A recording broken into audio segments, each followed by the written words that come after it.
Assalamualaikum warahmatullahi wabarakatuh. Kami dari kelompok 3 kelas 06 SKP 007 Prodi S1 Akuntansi. Kami akan membahas materi pertemuan 6 mengenai sistem pengendalian eksternal manajemen untuk memenuhi salah satu tugas mata kuliah sistem pengendalian manajemen yang diampu oleh Bapak Benarda SPMM. Sebelumnya, perkenalkan saya Nova Nanda dengan NIM 2010 1120 1380. Saya dengan Bijuli Emilwati dengan NIM 20 10 11 20 15 91. Saya Diana Rifandaiman dengan NIM 2010 11200 903. Jadi, kami di sini akan membahas yang pertama, konsep dasar sistem pengendalian manajemen, yang kedua, kategori lingkungan pengendalian manajemen, yang ketiga, definisi lingkungan eksternal, yang keempat, faktor-faktor lingkungan eksternal, yang kelima, jenis-jenis lingkungan eksternal, yang keenam, keterkaitan lingkungan eksternal dengan pengendalian manajemen, dan yang terakhir, ada pengelolaan risiko eksternal perusahaan. Yang pertama, ada konsep dasar sistem pengendalian manajemen. Sistem yaitu prosedur melaksanakan serangkaian aktivitas yang biasanya dilakukan secara berulang. Yang sedangkan pengendalian yaitu proses untuk mengukur kinerja dan memastikan bahwa tindakan yang dilakukan berhasil mencapai tujuan yang telah ditentukan perusahaan. Dan yang terakhir ada manajemen, yaitu pimpinan dari organisasi dan memiliki hierarki tertentu. Hierarki manajemen adalah pembagian manajemen menjadi beberapa lapisan.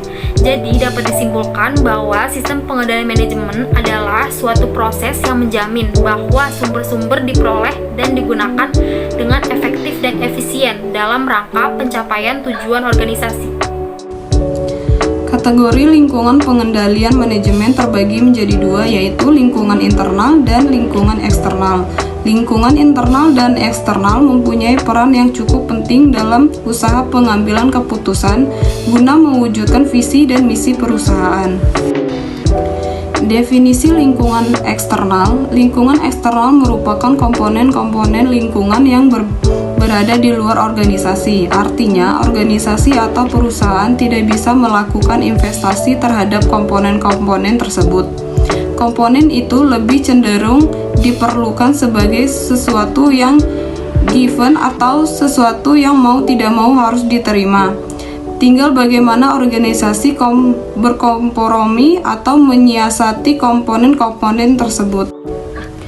Faktor-faktor lingkungan eksternal. Lingkungan eksternal terdiri atas unsur-unsur di luar organisasi yang sebagian besar tidak dapat dikendalikan dan berpengaruh dalam pembuatan keputusan oleh manajer.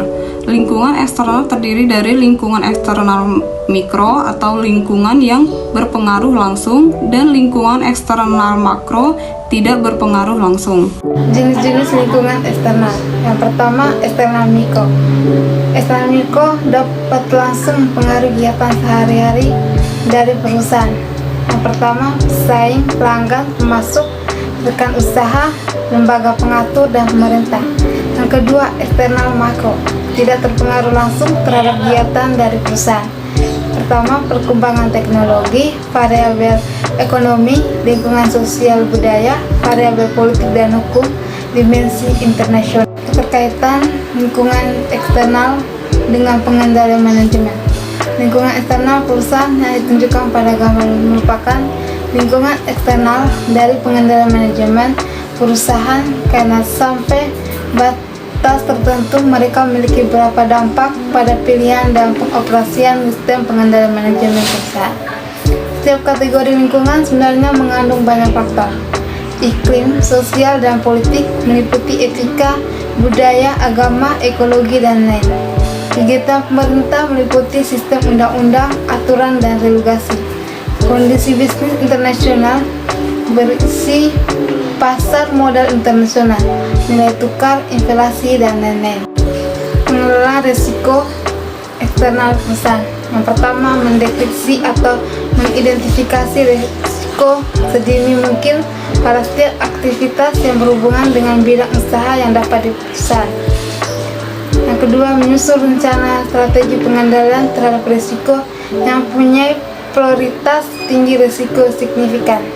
Yang tiga, melakukan komunikasi, konsultasi, review, dan pemantauan resiko secara terus-menerus, khususnya yang mempunyai dampak cukup signifikan terhadap kondisi perusahaan.